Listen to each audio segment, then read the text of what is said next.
हिरण्यकशिपु के वंशज सुंद उपसुंद। हिरण्यकशिपु के वंश में राक्षस निकुंभ के दो पुत्र हुए, सुंद और उपसुंद। ये दोनों भाई अपने समय के शक्तिशाली राक्षस थे। दोनों में इतना प्रेम था कि उन्हें दो शरीर और एक आत्मा कहा जाता था। दोनों के स्वभाव, रुचियां और विचार समान थे। वे हमेशा साथ रहते, साथ खाते पीते और कभी एक दूसरे के बिना कहीं नहीं जाते थे। दोनों एक दूसरे को खुश और संतुष्ट रखने की कोशिश करते। अमृत पाने के लिए कठोर तपस्या की। दोनों भाइयों ने अमर होने की इच्छा से कठोर तपस्या शुरू की। वे विंध्याचल पर्वत पर गए और केवल वायु का सेवन करते हुए साधना करने लगे। उनके शरीर पर मिट्टी जमा हो गई।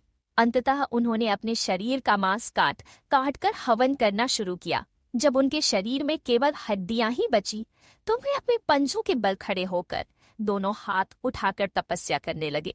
उनकी कठोर तपस्या से विंध्याचल पर्वत भी प्रसन्न हो गया। देवताओं ने कई बाधाएं डालने की कोशिश की, लेकिन कोई भी प्रलोभन, भय या छल उनकी तपस्या को रोक नहीं सका। अंत में ब्रह्मा जी उनकी तपस्या से प्रसन्न होकर प्रकट हुए। ब्रह्मा जी ने उनसे वरदान मांगने को कहा।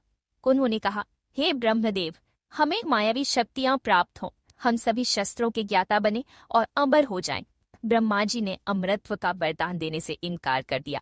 तब उन्होंने यह वर मांगा, जब भी हमारी मृत्यु हो वह केवल एक दूसरे के हाथों से हो। ब्रह्मा जी ने तथास्तु कहकर वरदान दे दिया। वरदान पाकर दोनों भाई अपनी राजधानी लौटे और तीनों लोकों को जीतने का निश्चय किया। तीनों लोकों पर विजय पाने के लिए अत्याचार शुरू कर दिए।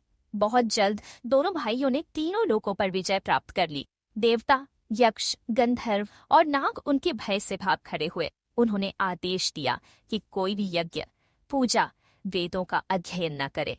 जहां यह सब हो उस नगर को जला दो, ऋषियों को ढूंढ ढूंढ कर मार डालो।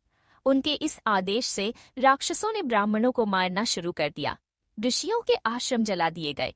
जो भी ऋषि उन्हें शाप देते, उनके ब्रह्मा के वरदान के कारण शाप व्यर्थ हो जाते। परिणाम स्वरूप ऋषि, ब्राह्मण और वेद ज्ञाता भय से पर्वतों की गुफाओं में छिप गए। समाज में यज्ञ, पूजा और वेदों का पाठ बंद हो गया। लेकिन राक्षस इससे भी संतुष्ट नहीं हुए। उन्होंने सिंह, बाघ और सर्प का रूप धारण कर ऋषियों को मारना शुरू कर दिया। अत्याचार से त्रस्त होकर ऋषि और देवता ब्रह्मा जी के पास गए। ब्रह्मा जी ने विचार कर विश्वकर्मा को बुलाया और एक सुंदर स्त्री बनाने का आदेश दिया। विश्वकर्मा ने संसार की सभी सुंदर वस्तुओं के सार से एक स्त्री बनाई। उसका हर अंग बेहद आकर्षक था। ब्रह्मा जी ने उसका नाम तिलोत्तमा रखा। जब तिलोत्तमा ने ब्रह्मा जी से आदेश पूछा तो उन्होंने कहा, तिलोत्तमा ब्रह्मा जी का आदेश